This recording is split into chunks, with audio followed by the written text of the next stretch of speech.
پانی کو ایک ہتھیار اور جارحیت کے طور پہ استعمال کرنا بہت ہی قابل مذمت ہے۔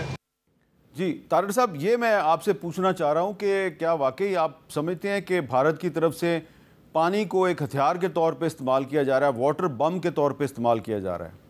دیکھیے اسد اقبال صاحب نے ایک بات کی جن کی ہو سکتا ہے ان کے پاس کریڈیبل ایویڈنس موجود ہو اور وہ موقع پہ موجود ہیں، تو ان کے پاس کوئی کریڈیبل انفارمیشن بھی ہو اور مستند ذرائع سے ان کے پاس یہ خبر ہو۔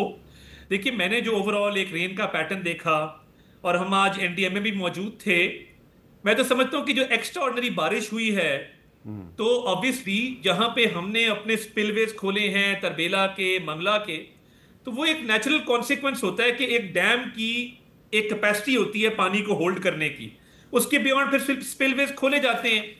تو غیر معمولی بارش کا ہونا، کلاؤڈ برسٹ کا ہونا، اس پورے خطے میں اس چیز نے ایک امپیکٹ کیا ہے جس کے نتیجے میں اربن فلڈنگ بھی ہوئی ہے اور ریورائن فلڈنگ بھی ہوئی ہے۔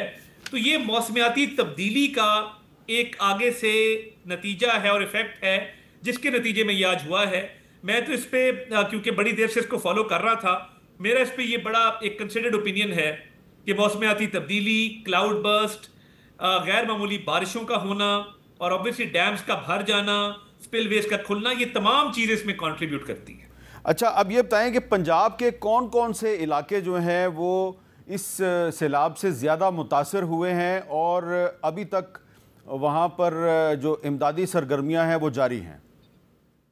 جی امیر صاحب تھینک یو ویری مچ۔ اس میں دیکھیے جو راوی کا اگر آپ دیکھیں اوورآل، جسر سے آگے شدرہ پہ ایک میڈیم ٹو ہائی لیول کا فلڈ تھا، وہاں پہ کچھ آبادیاں زیر آب آئیں، اور دیکھیے اس میں ایک آگاہی کی بڑی ضرورت ہے کہ جن سالوں میں سیلاب نہیں آتے اور اللہ تعالیٰ ہمیں محفوظ رکھتے ہیں تو ہم دریاؤں کے کناروں پر، دریا کے جو ایک دریائی علاقہ ہوتا ہے اس میں تعمیرات بھی کر دیتے ہیں، فصلیں بھی لگا لیتے ہیں، اور سب سے پہلے وہ علاقہ زیر آب آتا ہے۔ تو اس چیز کی بھی ضرورت ہے کہ بڑی اسٹرکٹ انفورسمنٹ کی جائے کہ دریائی علاقے میں، دریا کے کنارے کوئی تعمیرات نہ ہوں، فصلیں نہ لگانے دی جائیں۔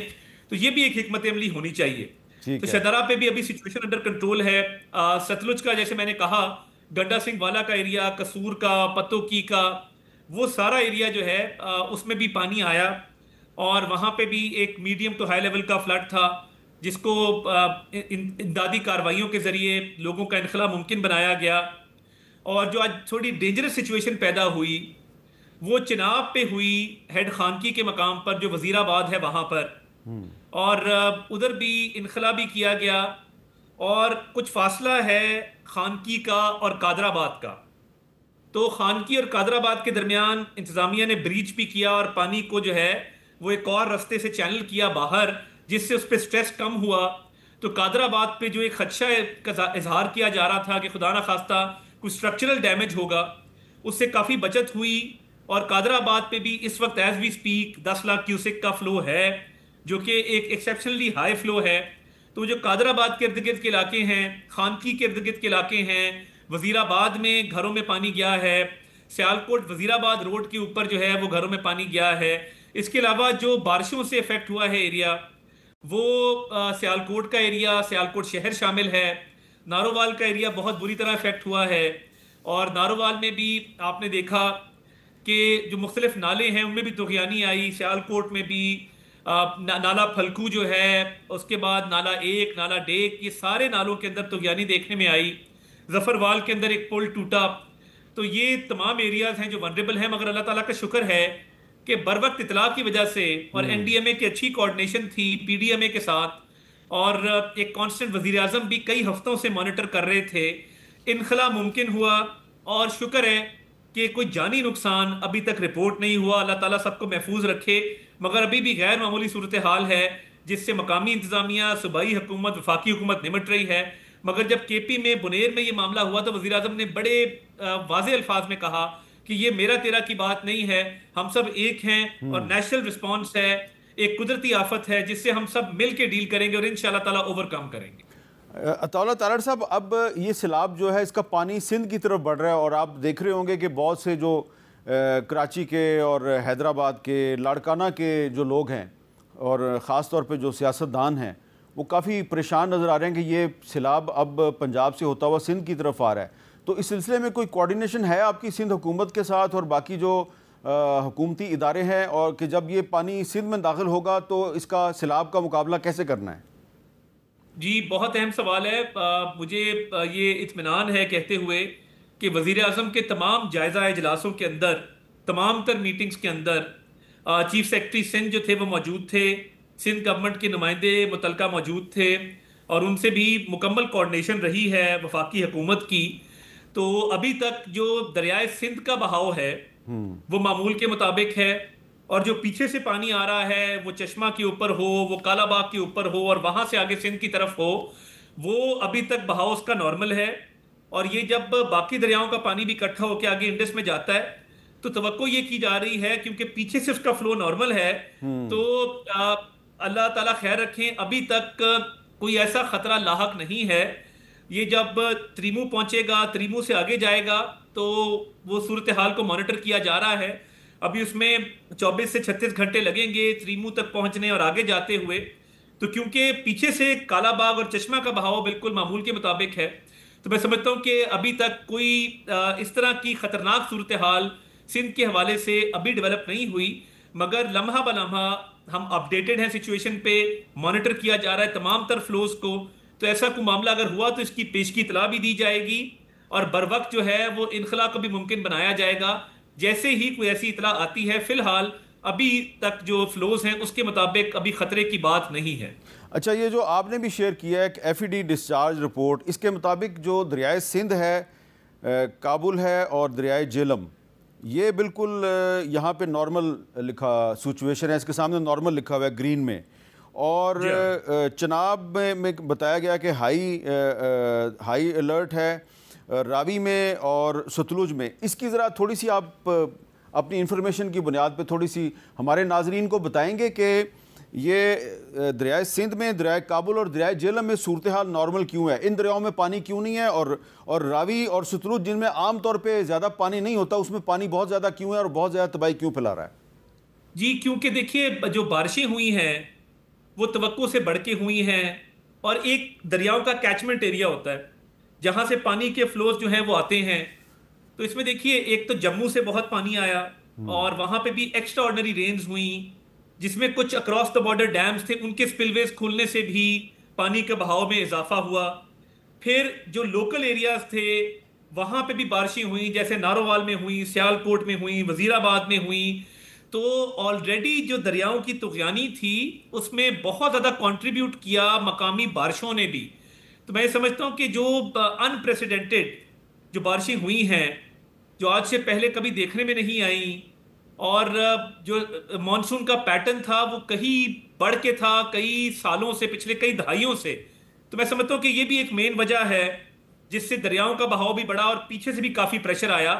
تو یہ جو کیچمنٹ ایریاز ہیں اور دریاؤں کا جو اوریجن ہے وہاں پہ بارشوں کا ہونا, پانی کے فلوز کا بڑھ جانا, تو اس نے بھی بہت کنٹریبیوٹ کیا ہے اس چیز کے اندر. اچھا, اب یہ بتائیں کہ آپ مسلسل وزیر اعظم صاحب کے ساتھ نظر بھی آ رہے ہیں, سیلاب زدہ علاقوں کے دورے میں بھی آپ ساتھ تھے, بہت سے اجلاسوں میں بھی آپ موجود تھے. تو یہ جو ساری صورتحال ہے اس میں ایک بڑا اہم سوال پیدا ہوا ہے, اور وہ یہ ہے کہ اگر ہمارے پاس چھوٹے چھوٹے ڈیم ہوتے ملک کے مختلف حصوں میں تو یہ پانی جو ہے, یہ سیلاب کا پانی ضائع نہ ہوتا, بلکہ ہم اس کو کسی ضرورت کے وقت ہم اس کو استعمال کر سکتے.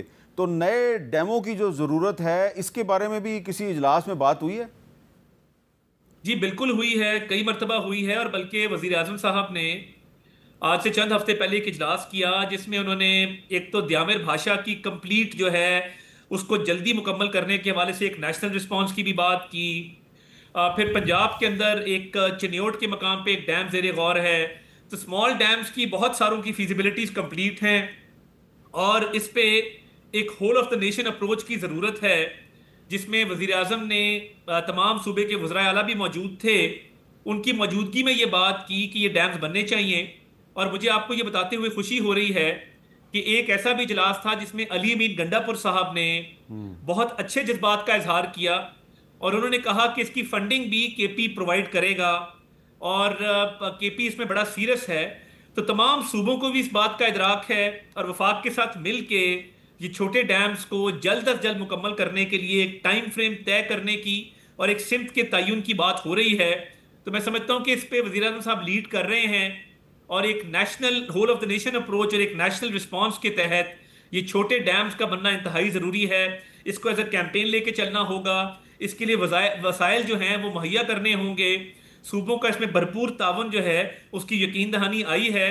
تو میں سمجھتا ہوں کہ ایک واٹر ایمرجنسی کے تحت اس چیز کو انشاءاللہ تعالیٰ آپ دیکھیں گے کہ اگلے چند مہینوں میں ایک مکمل طور پہ، ایک کیمپین کے طور پہ، ایک امپلیمنٹیشن پلان کے طور پہ، ایک روڈ میپ کے طور پہ رول آؤٹ کیا جائے گا. طاولہ تارڑ صاحب، آپ کچھ عرصے سے علی مین گنڈا پور صاحب کے بارے میں بڑی پازیٹیو بات کرتے ہیں اور بڑی پازیٹیو اپروچ ہے آپ کی ان کے بارے میں. یقیناً آپ کچھ اجلاسوں میں ان کے ساتھ بیٹھے ہیں تو اسی لیے شاید آپ ان کے بارے میں بڑی اچھی بات کرتے ہیں. لیکن یہ کیونکہ اب سیلاب کی صورتحال پہ ہم بات کر رہے ہیں اور آپ نے علی مین گنڈا پور صاحب کا ذکر خیر کر دیا، تو ایک سوال میں یہ بھی آپ سے کرنا چاہتا ہوں کہ یہ کیا سیلاب کی جو صورتحال ہے، اس صورتحال میں آپ نہیں سمجھتے کہ حکومت کو اور تحریک انصاف سمیت دیگر جو اپوزیشن پارٹیاں ہیں ان کو کم از کم مل جل کے چلنا چاہیے؟ کیونکہ یہ آج تو بہت سے جو ہے نا تحریک انصاف کے جو ممبرز ہیں پارلیمنٹ کے جو مختلف سٹینڈنگ کمیٹیوں میں تھے، تو انہوں نے آج استعفے دے دیے ہیں اور یہ بھی اشارہ دے رہے ہیں کہ آنے والے دنوں میں وہ اسمبلیوں سے بھی استعفے دے سکتے ہیں. تو یہ جو صورتحال ہے اس کو آپ کیسے دیکھتے ہیں؟ دیکھیے، میں تو سمجھتا ہوں کہ ان کو استعفے نہیں دینے چاہیے اسٹینڈنگ کمیٹی سے، اور بڑی یوزفل انپٹ آتی ہے. میں ہمیشہ اسٹینڈنگ کمیٹی میں جاتا ہوں تو میں آپ کو مثال دے سکتا ہوں کہ بیرسٹر علی ظفر صاحب ہیڈ کرتے ہیں سینٹ کی اسٹینڈنگ کمیٹی، اور میں ان کی عزت تکریم میں ہمیشہ ان کے ہر اجلاس میں شریک ہوتا ہوں، اور جو وہ حکم وہاں پہ کرتے ہیں ہم اس کی مکمل طور پہ کمپلائنس دیتے ہیں ان کو. اور نیشنل اسمبلی کی اسٹینڈنگ کمیٹی میں بھی جتنے لوگ پی ٹی آئی کے شریک ہیں اطلاعات و نشریات کے حوالے سے، وہ بڑی اچھی انپٹ دیتے ہیں ہمیشہ، اور ہم کوشش کرتے ہیں کہ وہاں پہ ان کی تمام تر جو تحفظات ہیں ان کو ایڈریس کیا جائے، ان سے گفت و شنید کی جائے. تو یہ بہت ضروری ہے. اور جس طرح سیلاب کے معاملے پہ ہم تمام پروونشل گورنمنٹ کے ساتھ مل کے کام کریں بلا تفریق کہ کس کی کہاں پہ حکومت ہے، تو اسی طرز پر میں سمجھتا ہوں کہ یہ اسٹینڈنگ کمیٹیز کا بڑا اہم کردار ہے. تو یہ ان کو نظر ثانی کرنی چاہیے اسٹینڈنگ کمیٹی سے استعفوں کے اوپر. اور دیکھیے ہاؤس کے اندر بھی ایک اپوزیشن اور گورنمنٹ مل کے ہاؤس کو چلاتے ہیں. اسپیکر صاحب نے بھی بہت سپیس دی ہے، چیئرمین سینٹ بھی بہت ایک بیلنس طریقے سے معاملات کو چلاتے ہیں. تو میرا تو بطور سیاسی ورکر یہ خیال ہے کہ یہ استعفے نہیں ہونے چاہیے اسٹینڈنگ کمیٹی اور اسمبلیوں سے، اور ان کو ضرور شریک ہونا چاہیے، پروسیس کا حصہ ہونا چاہیے. اور ہم بھی اس چیز کے خواہش مند ہیں کہ ان سے ہم بات چیت کریں اور ہاؤس کا جو بزنس ہے، اسٹینڈنگ کمیٹیز کا جو بزنس ہے، اس کو مل جل کے چلائیں تاکہ یہ معاملات آگے بڑھتے رہیں. جیسا کہ آپ کا بھی جو تعلق ہے کیسے علاقے سے ہے، وہاں پر بھی مجھے پتہ ہے کہ کافی پانی آیا ہوا ہے، اور یہ جو بہت سے جو تحریک انصاف کے رہنما ہیں جنہوں نے مختلف اسٹینڈنگ کمیٹیوں سے آج استعفے دیے ہیں، وہ ہم ان کے استعفے اسکرین پہ دکھا بھی رہے ہیں، تو ان کے علاقوں میں بھی کافی پانی آیا ہے، ان کے علاقوں میں بھی کافی نقصان ہوا ہے. تو تارڑ صاحب، میرا آخری سوال آپ سے یہ ہے کہ یہ جو متاثرین سیلاب ہیں جن کا تعلق گلگت بلتستان سے بھی ہے، آزاد کشمیر سے بھی ہے، خیبر پختونخوا سے بھی ہے، پنجاب سے بھی ہے، بلکہ ابھی سندھ میں بھی جو بارشیں ہوئی ہیں اس سے بھی کافی نقصان، تو یہ جو متاثرین ہیں ان کے نقصانات جو ہیں ان کا ازالہ جو ہے وہ کب تک ہوگا، اور کیا اس نقصانات کے ازالے میں جو اپوزیشن ممبران کے حلقے ہیں ان کو بھی دیکھا جائے گا؟ دیکھیے، ایک تو وزیر اعظم نے واضح کر دیا کہ جو نقصانات کا ازالہ ہے، تخمینہ ہے، اس میں نہ پولیٹیکل پارٹی دیکھی جائے گی، نہ کوئی اور چیز دیکھی جائے گی، صرف دیکھا جائے گا کس کا نقصان ہوا ہے اور کتنا ہوا ہے. اور دیکھیے ابھی بھی بہت ساری امداد جو کے پی میں تھی وہ ہم نے اپنے عوامی نمائندوں کے ذریعے ڈسٹریبیوٹ بھی نہیں کی، وہ ہم نے کے پی گورنمنٹ کے مقامی جو لوگ تھے، جو ان کی انتظامیہ تھی، ڈی سی تھے، باقی لوگ تھے، ان کے حوالے کی ہے. تو وزیر اعظم اس پہ بڑے کلیئر ہیں کہ نیشنل رسپانس ہے، اور ان کا ہمیشہ سے یہ ویژن رہا ہے. 2010 کا سیلاب تھا پنجاب میں، آپ نے دیکھا شہباز شریف صاحب نے دن رات ایک کیے، کریا گاؤں گاؤں گئے، اور کوئی سیاسی تفریق نہیں تھی. ابھی بھی ان کی یہی پالیسی ہے. تو یہ تو بالکل اس کی کوئی تفریق نہیں کی جائے گی، ریسٹ ایشورڈ. اس پہ وزیر اعظم بڑے کلیئر ہیں، اچھا، اور عملی طور پہ اس کا مظاہرہ بھی کر رہے ہیں. یہ آج دوسرا جو تخمینہ جی بتائیں، جو تخمینہ لگایا جا رہا ہے نقصانات کا، جو پانی جیسے ہی کم ہوگا جن علاقوں میں وہ لگایا جائے گا. جی بی میں آلریڈی شروع ہو گیا ہے. مگر میر صاحب ایک بہت اہم بات ہے کہ جن لوگوں نے غیر قانونی تعمیرات کی ہیں اس دفعہ اس میں تمیز کرنی ہوگی کہ غیر قانونی تعمیرات، کچھ لوگوں نے ہوٹل بنائے ہیں دریاؤں کے اندر، دریاؤں کے کناروں پہ، اس کا کوئی کمپنسیشن نہیں ہونی چاہیے، اور جو قانونی تعمیرات ہیں اس پہ فوکس ہونا چاہیے، ورنہ چند سال بعد دوبارہ اگر خدا نہ خواستہ ایسا ریلا آیا تو یہ دوبارہ بہا کے لے جائے گا۔ تو ہمیں لوگوں کو بھی یہ آگاہی دینی ہے کہ آپ جو ممنوعہ علاقہ ہے دریا کا، وہاں پہ کسی قسم کی تعمیر نہیں کر سکتے۔ یہ جو آپ نے بات کی ہے، میں اسی بات پہ ایک سوال اور ضرور کرنا چاہتا ہوں، کیونکہ جو اسٹینڈنگ کمیٹی ہے قومی اسمبلی کی فار کلائمیٹ چینج، موسمیاتی تبدیلی کی جو قائمہ کمیٹی ہے، اس کے اجلاس میں یہ بات بہت کھل کر کی گئی ہے کہ جن لوگوں نے آبی گزرگاہوں پر قبضہ کر کے وہاں پہ ناجائز تعمیرات کی ہیں، ہوٹل بنائے ہیں، ان کو سخت سے سخت سزا ملنی چاہیے۔ بلکہ جو شائستہ پرویز صاحبہ ہیں، انہوں نے تو کہا ہے کہ اصل تباہی ٹمبر مافیا کی وجہ سے ہے، جس نے کے پی کے گلگت بلتستان اور آزاد کشمیر میں جنگلات کا صفایا کر دیا۔ طاہرہ اورنگزیب صاحبہ نے کہا آبی گزرگاہوں پر قبضہ کرنے والے اور ایسے این او سی جاری کرنے والوں کو پھانسی پہ لٹکایا جائے، اور پھر یہ بھی کہا گیا کہ ہم صرف کمیٹیاں کھیل رہے ہیں، حکومت کا حصہ ہوتے ہوئے بھی میں تو کمیٹی چھوڑنے کا سوچ رہی ہوں، کیونکہ یہ کمیٹیاں جو ہیں، یہاں پہ جو بات ہوتی ہے، جو ڈسکشن ہوتی ہے، اس پہ عمل درآمد نہیں ہوتا۔ تو کیا آپ کو یہ یقین ہے کہ جو وزیر اعظم نے بھی کہا ہے کہ یہ لوگ جو ہیں قابل معافی نہیں ہیں، جنہوں نے آبی گزرگاہوں پر ناجائز تعمیرات کی ہیں، تو ان کے خلاف انتہائی سخت کارروائی ہوگی؟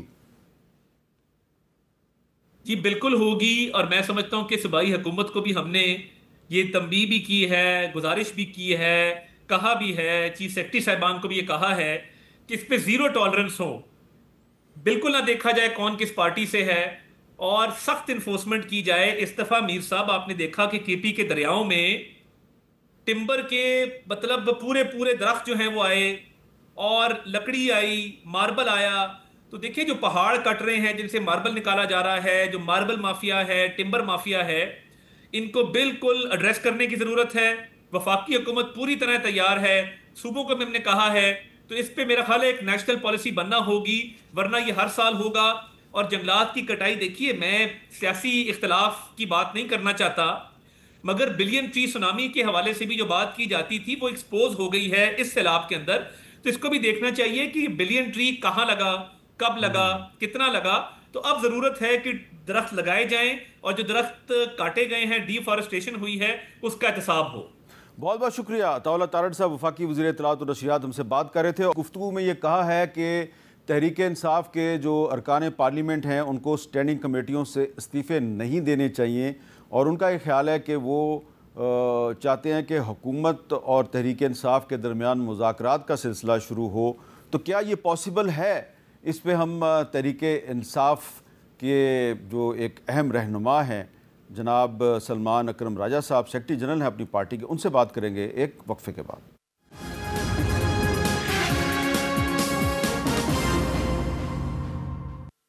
کیپٹل ٹاک میں خوش آمدید۔ ہمارے ساتھ موجود ہیں پاکستان تحریک انصاف کے سیکرٹری جنرل جناب سلمان اکرم راجہ صاحب۔ راجہ صاحب بہت بہت شکریہ۔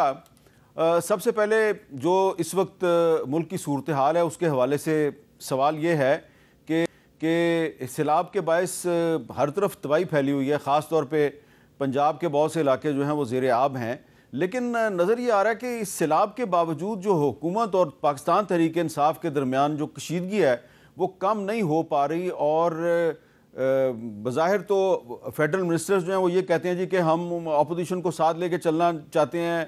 طاولہ تارڑ صاحب بھی یہی کہہ رہے تھے تھوڑی دیر پہلے ہمیں کہ ہم جناب ان کو ساتھ لے کے چلنا چاہ رہے ہیں، لیکن کیا وجہ ہے؟ آپ کو کیا لگتا ہے کہ اس سیلاب کے باوجود پاکستان تحریک انصاف کہہ رہی ہے کہ ہم پارلیمنٹ کی جو اسٹینڈنگ کمیٹیاں وہاں سے مستعفی ہو جائیں گے، تحریک چلائیں گے، تو یہ کشیدگی کم ہوتی ہوئی کیوں نظر نہیں آ رہی؟ دیکھیں، کشیدگی اس لیے کم نہیں ہو پا رہی کہ کوئی سنجیدگی نہیں ہے حکومت کی جانب سے۔ اس سب کے باوجود ملک پر ایک ابتلا کا دور ہے، سیلاب ہے، لوگ بے گھر ہیں، قیمتی جانیں ضائع ہو رہی ہیں، لیکن آپ دیکھیے اس کے ساتھ ساتھ جو حملہ ہے پاکستان تحریک انصاف پہ وہ بدستور جاری ہے۔ میری کل ہمارے صاحبزادہ حامد رضا جو سنی اتحاد کونسل کے سربراہ ہیں، ان سے بات ہو رہی تھی۔ ان کی سیٹ جو ہے ناحق ان سے چھینی گئی ہے، ان کو ناحق نااہل کیا گیا ہے، 10 سال سزا دی گئی ہے، لیکن ان کے حلقے میں جو جبر کی صورتحال ہے، جس طرح یونین کونسل لیول پہ جبر ہو رہا ہے، لوگوں کو اٹھایا جا رہا ہے، مارا پیٹا جا رہا ہے، ان کے خاندان کے لوگوں کے خلاف مقدمے بنائے جا رہے ہیں، نوٹس دیے جا رہے ہیں، پراپرٹیوں کو کرک کیا جا رہا ہے، یہ سب کچھ سامنے رکھتے ہوئے ہی ہم نے فیصلہ کیا، عمران خان صاحب نے فیصلہ کیا کہ اس ڈھکوسلے میں ہم حصے دار نہیں بنیں گے، بائی الیکشن ہم نہیں لڑیں گے۔ ان کی نشست بالکل جیتی ہوئی نشست ہے، ان کی خاندان کے حوالے سے وہاں سیاست ہے جو کئی دہائیوں پر پھیلی ہوئی ہے، لیکن جو صورتحال اس وقت پیدا کر دی گئی ہے وہ اس بات کا تقاضا کرتی ہے کہ ہم ایک دو ٹوک فیصلہ کریں اور عوام کو بتائیں کہ یہاں کیا ہو رہا ہے۔ اسی طرح جو قومی اسمبلی کی کمیٹیاں ہیں، آپ دیکھیے ہیومن رائٹس کمیٹی کے سربراہ بھی صاحبزادہ حامد رضا ہیں، اور اس عرصے میں پچھلے 1.5 سال میں انہوں نے لاتعداد رولنگز دی ہیں۔ ملک میں جو اس وقت صورتحال ہے انسانی حقوق کی، آزادی اظہار کی، جان و مال کی، چادر چار دیواری کی، اس حوالے سے انہوں نے پولیس اہلکاروں کو طلب کیا ہے، لیکن ان کے احکامات کو ردی کی ٹوکری میں پھینکا گیا ہے۔ تو یہ ملک اس وقت مکمل طور پہ جبر کے تحت چل رہا ہے، کسی پارلیمانی کمیٹی، کسی جمہوری رویے کی کوئی اس وقت جگہ نہیں ہے اس ملک میں۔ تو ہم پاکستان کے عوام کے سامنے کھڑے ہیں، پاکستان کی عوام کو، اللہ تعالیٰ کو ہم جواب دیں ہیں، اور ہم بڑی وضاحت سے یہ کہہ رہے ہیں کہ ہم اس ڈھکوسلے کا، اس ایک مذاق کا حصہ نہیں بنیں گے۔ وہ نیشنل اسمبلی کی کمیٹیاں ہوں یا وہ ایک ایسا بائی الیکشن ہو جس کا نتیجہ پہلے سے مرتب کر دیا گیا ہے۔ تو سلمان اکرم رائے صاحب، آپ کو لگتا نہیں کہ اگر آپ لوگ ضمنی الیکشن نہیں لڑیں گے تو اس کا تو فائدہ حکومت کو ہوگا، اور ان کے آدمی جو ہیں ان کے امیدوار جیت جائیں گے، اور اسمبلی میں ان کی جو عددی اکثریت ہے اس میں مزید اضافہ ہو جائے گا؟ دیکھیں، یہ فارم 47 کا دور ہے، مت بھولیے 8 فروری اور 9 فروری کی رات جو ہوا، جو ایک اندوناک واقعہ ہوا، یہ اس پہ کھڑا ایک نظام ہے، جھوٹ پہ کھڑا نظام ہے، لوٹ پر کھڑا نظام ہے۔ تو اس سے آپ کو توقع ہے کہ وہ بائی الیکشن فارم 47 کے علاوہ ہونے دیں گے؟ یہ صرف یہ چاہتے تھے کہ ہم شامل ہوں اس عمل میں، تاکہ دنیا کو یہ کہیں، اپنی خود فریبی میں خود مبتلا رہیں کہ ملک میں جمہوریت ہے، جمہوری عمل ہے، الیکشن ٹھیک ٹھاک ہو رہے ہیں، سیاسی جماعتیں ان الیکشنز میں حصہ لے رہی ہیں، جبکہ کچھ بھی ایسا نہیں ہو رہا۔ یا صرف ایک سراب ہے، اس کے پیچھے لوٹ ہے، اس کے پیچھے جھوٹ ہے، اس کے پیچھے فریب ہے۔ حقیقت یہی ہے کہ ملک میں ایک ہی اس وقت قانون ہے، اور وہ جبر کا قانون ہے۔ اس کے علاوہ نہ جمہوریت ہے، نہ کوئی اور قانون ہے۔ اچھا، یہ بتائیں کہ یہ کافی عرصے سے آپ کی عمران خان صاحب سے ملاقات نہیں ہو پا رہی تھی، لیکن پھر اچانک آپ کو بھی ملاقات کی اجازت مل گئی، علیمہ خان صاحبہ کو بھی اجازت مل گئی، اور بھی آپ کی پارٹی کے رہنما ان کو بھی اجازت مل گئی۔ تو آپ کے خیال میں کیا یہ حکومت کی طرف سے کوئی گڈ ول جیسچر ہے، یا انہوں نے یہ سوچا کہ آپ لوگوں کی ایک ملاقات کروا دی جائے تاکہ آپ کا تھوڑا سا جو غصہ ہے، کشیدگی تھوڑی کم ہو جائے؟ دیکھیں، میں کچھ نہیں کہہ سکتا کہ کیا یہ منصوبہ سازی کرتے ہیں، یہ آئینی اور قانونی حق ہے ہمارا۔ میں وکیل ہوں، میرے وکالت نامے ہیں خان صاحب کے مقدمات میں۔ یہ انسانی تاریخ میں شاید 1000 سال سے نہیں ہوا کہ کسی وکیل کو آپ عدالت میں داخل ہونے سے روک دیں۔ اسی طرح خاندان کے حوالے سے یہ مسلم اصول ہے کہ ایک کھلی عدالت کا کم از کم مطلب یہ ہے کہ خاندان کے لوگ وہاں موجود ہوں، ورنہ عام پبلک کو وہاں موجود ہونا چاہیے، جس کو یہ عام پبلک کہتے ہیں۔ ہم نے اسلام آباد ہائی کورٹ سے یہ فیصلہ لیا خان صاحب کے سائفر کے کیس میں کہ کھلی عدالت ہوگی، خواہ وہ اڈیالہ جیل کے اندر ہو، میڈیا کو وہاں آنے کی اجازت ہے۔ تو یہ گنے چنے میڈیا کے دوستوں کو اندر لے کر جاتے ہیں، گنے چنے لوگوں کو، وہی لوگ ہیں جن کے چہرے پہ لکھ دیا گیا ہے کہ یہ عام پبلک ہے، ان کو وہاں لا کے بٹھا دیتے ہیں۔ اور خاندان کو پچھلے 3-4 ماہ سے جانے کی اجازت نہیں تھی، کبھی ایک بہن، کبھی دوسری بہن، کبھی کسی کو بھی نہیں جانے دیا گیا۔ میں 3 ماہ بعد کل جا سکا ہوں، وکیل ہوں۔ اس سے پہلے ایک دن میں ملا 25 مئی کو، اس سے پہلے 25 مارچ کو۔ تو پچھلے 5 ماہ میں صرف 3 ملاقاتیں میری ہوئی ہیں۔ اس وجہ سے یقیناً ہم پیدا ہو گئے، پارٹی کے اندر یہ ایک سوچی سمجھی منصوبہ بندی کے تحت انتشار پیدا کرنا چاہتے ہیں، لیکن ایسا نہیں ہوا۔ آج پارٹی میں سمجھتا ہوں پہلے سے کہیں زیادہ منظم ہے، پہلے سے کہیں زیادہ متحد ہے، اور کل کی میٹنگ نے بہت سے جو معاملات تھے، جو توجہ طلب تھے، جن کے حوالے سے ہمیں خان صاحب کی رائے چاہیے تھی، حکم چاہیے تھا، وہ چیزیں کل ہوئیں طے۔ اب اگر واقعتاً حکومت یہ چاہتی ہے کہ پی ٹی آئی کے وجود کو تسلیم کیا جائے بطور سیاسی جماعت، جو ہمارے حقوق ہیں عمران خان صاحب کے، بشرا بی بی کے حقوق ہیں بطور قیدی وہ مانے جائیں، عدالت کو موقع دیا جائے تھوڑی سی آزادی کا، تو یہ ہمیں نظر آنا چاہیے اگلے چند دنوں اور ہفتوں میں۔ آج ایک ٹرائل کی ڈیٹ تھی، جو کل مقدمہ تھا وہ آج پہ گیا تھا، اور آج پھر ہم سب کی ایک ملاقات ہونا تھی، لیکن یکایک خبر آئی کہ وہ مقدمہ آج نہیں ہوگا، تاریخ منسوخ کر دی گئی۔ تو یہ عدالتی تاریخوں کو بھی ایک سیاسی حربے کے طور پہ استعمال کیا جا رہا ہے، بظاہر یہ نظر آتا ہے۔ سلمان صاحب، کیونکہ اب آپ کی ملاقات ہو گئی ہے عمران خان صاحب سے، اور آپ نے خود ہی بتا بھی دیا بعد میں کہ جی آپ نے ان کو اپنے استعفے کے فیصلے سے آگاہ کیا، لیکن انہوں نے آپ کا استعفیٰ جو ہے اس کو قبول کرنے سے انکار کر دیا، تو تھوڑی سی آپ تفصیل بتائیں گے؟ کیا اب ہم یہ سمجھیں کہ اب آئندہ آپ کبھی استعفیٰ نہیں دیں گے؟ دیکھیے، جو خان صاحب نے ہدایت کی ہے میں ان کا شکر گزار ہوں، جو انہوں نے اعتماد کا اظہار کیا ہے، تو میں انشاءاللہ کھڑا رہوں گا۔ میں بالکل ایک نظریے اور ایک اصول کی خاطر کھڑا ہوں، جہاں میں کھڑا ہوں لڑتا رہوں گا۔ مجھے جب بند کر دیں گے کسی حکومت خانے میں یا جیل میں تو اس وقت دیکھیں گے کیا صورتحال پیدا ہوتی ہے، لیکن جب تک مجھے آزادی حاصل ہے میں بولتا بھی رہوں گا، اور میں ہر جگہ جاؤں گا جہاں ابتلا ہے، جہاں لوگ مصیبت میں ہیں، وہ خواہ ہمارے مزدور ہوں فیصل آباد میں جو کئی ہفتوں سے وہاں ہڑتال کیے ہوئے ہیں، وہ سندھ کے ہاری ہوں جہاں غربت ایسی ہے جو شاید 5000 برس میں نہیں بدلی، اور وہاں عمارت بھی ایسی ہے، محل ہیں، محلات ہیں اندرون سندھ میں، اور ان محلات کے سائے میں لوگ اس طرح زندگی جی رہے ہیں جو شاید وہ 5000 سال پہلے بھی نہ جیتے ہوں۔ تو یہ تمام وہ معاملات ہیں۔ بلوچستان ہم گئے، پھر جاؤں گا، وہاں جو معاملات ہیں، جو لوگوں کے پیارے گم ہو جاتے ہیں اور پھر گم ہوئے رہتے ہیں، اس وقت سب سے زیادہ ضرورت پورے پاکستان کی توجہ کی خیبر پختونخوا کو ہے۔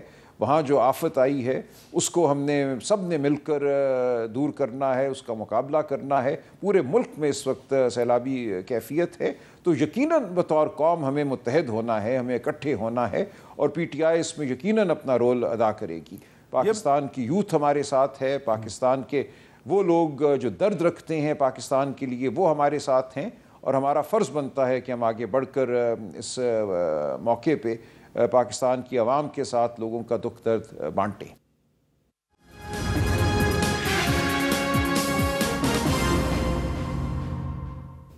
کیپٹل ٹاک میں دوبارہ خوش آمدید۔ تحریک انصاف کے سیکرٹری جنرل سلمان اکرم راجہ صاحب کے ساتھ ہم گفتگو کر رہے ہیں۔ سلمان صاحب، یہ بتائیں کہ عمران خان صاحب کے ساتھ ملاقات میں یہ بھی ہمیں پتہ چلا کہ انہوں نے کہا کہ پشاور میں ایک جلسہ کیا جائے، جس کی تیاری شروع ہو گئی ہے۔ پشاور میں جلسہ کرنے کی کیا اہم وجہ ہے، اور اس سے آپ کیا میسیج دینا چاہتے ہیں؟ دیکھیں، یہ پاکستان کی عوام کو ایک دعوت ہوگی، پورے ملک کی عوام کو، کہ وہ اظہار کریں اپنی جمہوریت سے وابستگی کا، شرافت سے اپنی وابستگی کا۔ اس ملک میں جو اس وقت حالت ہے چادر چار دیواری کی، جو شرافت کا میں سمجھتا ہوں تصور ہے، اس کو تار تار کر دیا گیا ہے، قانون اور آئین کے اوپر حملہ ہے۔ تو ہم پورے پاکستان کو دعوت دیں گے، یہ ایک عوامی جرگہ ہوگا، یہ ایک شہر جمہوریت ہوگا جو ہم بسائیں گے۔ اور خیبر پختونخوا میں اس لیے کہ وہاں پہ فسطائیت کم ہے نسبتاً، دیکھیں جو کچھ وہاں بھی ہمیں کوئی یقین نہیں کہ کیا ہوگا، ادھر بھی اگر لوگوں پہ حملہ کرنا ہوا، لاٹھیاں برسانی ہوئی، گولیاں چلانی ہوئی تو یہ کر سکتے ہیں، لیکن اس وقت باقی ملک میں جو صورتحال ہے وہ انتہائی افسوسناک ہے، وہ بربریت کی ایک شکل ہے جو ہم پر مسلط ہے اس وقت۔ جو کچھ بھی اس ملک میں ہو رہا ہے میں سمجھتا ہوں وہ نہیں ہونا چاہیے، وہ قائد اعظم اور علامہ اقبال کے خواب کی ہرگز تعبیر نہیں ہے۔ تو ہم علامہ اقبال کی بات کریں گے، ہم قائد اعظم کی بات کریں گے، ہم اپنی روایات کی بات کریں گے۔ ہماری روایات جمہوری روایات ہیں، لیکن حضرت عمر فاروق سے سوال ہو سکتا تھا، وہ خلیفہ وقت تھے، طاقت کا منبع تھے، کہ آپ کا کپڑا جو ہے، یہ سطر جو ہے کہاں سے آئی۔ یہ ہماری روایت ہے، یہ ہمارے شعور میں ہے، ہمارے تحت شعور میں ہے۔ ایک آزاد عدلیہ کی روایت ہے، ہم اس کی بات کریں گے۔ کیوں ابو حنیفہ نے قاضی القضاء بننا قبول نہیں کیا؟ کیوں ان کو ڈر تھا کہ خلیفہ ان پر دباؤ ڈالے گا کہ اس کی مرضی کے فیصلے کیے جائیں، اس لیے انہوں نے ٹھکرا دی وہ آفر جو ان کو ہوئی۔ امام حنبل کیوں جیل گئے؟ کیونکہ ان کو اپنی فکری دیانت عزیز تھی، انہوں نے کوڑے کھائے۔ یہ ہے ہمارا ماضی، یہ ہے ہماری روایت۔ ہم ان سب چیزوں کی بات کریں گے اور کرتے رہیں گے۔ جمہوریت، آزاد عدلیہ ہماری سرشت میں ہیں، اور ہم ہرگز آزاد عدلیہ اور جمہوریت کی مانگ سے پیچھے نہیں ہٹیں گے۔ یہ آپ نے امام ابو حنیفہ صاحب کا بہت اچھا حوالہ دیا، کیونکہ ان کو بھی چیف جسٹس بنانے کی آفر ہوئی تھی اور انہوں نے انکار کر دیا تھا، جس پہ ان کو کوڑے مارے گئے تھے۔ لیکن میں آپ سے یہ جاننا چاہتا ہوں سلمان اکرم راجہ صاحب کہ اس وقت آپ کیونکہ عمران خان صاحب کے وکیل بھی ہیں، آپ نے انفارمیشن کلیکٹ کی ہے کہ کتنے مقدمے ہیں عمران خان صاحب پر اور ان کی نوعیت کیا ہے؟ کیونکہ جو سپریم کورٹ آف پاکستان کی طرف سے کچھ مقدمات میں ان کی جو ضمانت لی گئی، حالانکہ ان کا ٹرائل لوئر کورٹس میں بھی چلنا ہے، اس کے بعد آپ نے جو پریس کانفرنس کی اس میں آپ کافی پر امید نظر آ رہے تھے، بڑے آپٹمسٹک تھے۔ تو کیا آپ تھوڑا سا ہمیں بتائیں گے کہ عمران خان صاحب پر کتنے مقدمے ہیں، کتنے مقدمات فارغ ہو چکے ہیں، کتنے مقدمات میں ان کی ضمانت ہو چکی ہے، کتنے میں ٹرائل چل رہا ہے، اور کتنی امید ہے آپ کو پاکستان کی عدالتوں سے انصاف کی؟ دیکھیں، خان صاحب پر تقریباً 200 مقدمے ہیں، لیکن ان میں سے بیشتر مقدمے جو ہیں وہ آپ دیکھیے وہی جو 2 پولیس کے ملازمین ہیں، جو چکری میں کہیں چھپ کے کھڑا ہوا تھا کرسی کے پیچھے، جو زمان پارک میں کہیں میز کے نیچے دبکا ہوا تھا، ان کی شہادت پر بنائے گئے ہیں۔ پورے ملک میں جہاں کہیں کچھ ہوا 9 مئی کو انہوں نے عمران خان پہ ایک مقدمہ بنا دیا، تو یہ مذاقہ خیز قسم کے مقدمے ہیں۔ تو 70-80 مقدمے تو میں سمجھتا ہوں در حقیقت ایک ہی مقدمہ ہیں۔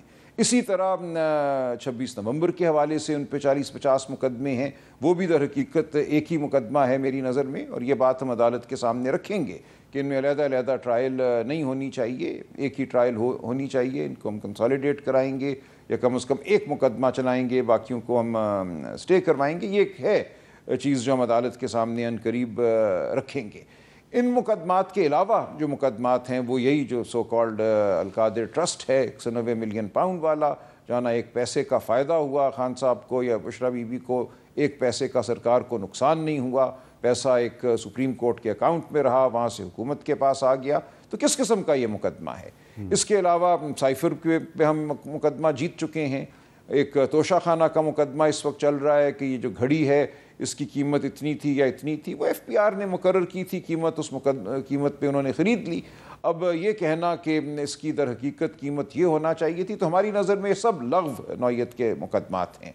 اور جب بھی یہ مقدمات سپریم کورٹ میں آئے اور اگر ذرا سے بھی انصاف کے تقاضوں کو پورا کیا گیا تو یہ مقدمے ختم ہو جائیں گے۔ ہمیں اس کی جھلک ملی جو 8 مقدمات میں بیل ہوئی عمران خان صاحب کی، یہ باقی مقدمات بھی اسی نوعیت کے ہیں اور کوئی وجہ نہیں ہے کہ یہاں خان صاحب کو ریلیف نہ ملے۔ اس لیے ہم یہ سمجھتے ہیں کہ اس نظام کو سمجھ لینا چاہیے کہ جبر کی ایک حد ہوتی ہے، جبر کی ایک شیلف لائف ہوتی ہے، اس سے آگے وہ نہیں چل سکتا۔ یا تو آپ پورے ملک کو منہدم کر دیں، عدالتوں کو ختم کر دیں، مارشل لاء کا اعلان کر دیں، چوکوں میں ٹکٹکیاں لگا کر کوڑے مارنا شروع کر دیں، وکیل جج سب کو بند کر دیں۔ اگر آپ نے یہ نہیں کرنا، آپ نے اگر اس نظام کے ایک حیولے کو بھی زندہ رکھنا ہے تو کچھ اس کے بھی تقاضے ہیں، ان تقاضوں کو آپ کو پورا کرنا پڑے گا۔ پاکستان کی عوام ہوش مند عوام ہے۔ دیکھیے ہماری روایت ہے سوال کرنے کی، انگریز کے دور سے ہو رہا ہے، سڑکوں پہ چلنے کی، تحریک چلانے کی، سیاسی آزادی مانگنے کی۔ آپ اس روایت کو، اس رشت کو ختم نہیں کر سکتے۔ اور کسی ملک میں کچھ بھی ہو، لوگ کہتے ہیں کہ پاکستان کو سی سی کا مصر بنا دیا جائے گا، نہیں کوئی بنا سکے گا۔ سی سی کے مصر کی روایت کچھ اور ہے۔ ہمیں وہ کہتے ہیں کہ دیکھو فلاں ملک نے بڑی ترقی کی، وہاں بھی تو جبر ہے، کہاں ہے آزادی اظہار، کہاں ہے وہاں جمہوریت؟ ہوگا وہاں پہ کوئی نظام، لیکن ہمارا وہ نظام نہیں ہے، ہماری وہ روایت نہیں ہے، ہماری دینی روایت وہ نہیں ہے، ہماری علاقائی روایت وہ نہیں ہے، ہمارا ماضی قریب، ہمارا ماضی بعید جمہوریت پر مبنی ہے، سوال کرنے پر مبنی ہے۔ تو میں بار بار لوگوں کو یہ کہتا ہوں، التجا کرتا ہوں کہ خدا را اس ملک کے عوام پر رحم کرو، اس ملک کے عوام کو بھیڑ بکری مت سمجھو۔ تو اگر تو یہ نظام اسی طرح بضد رہا،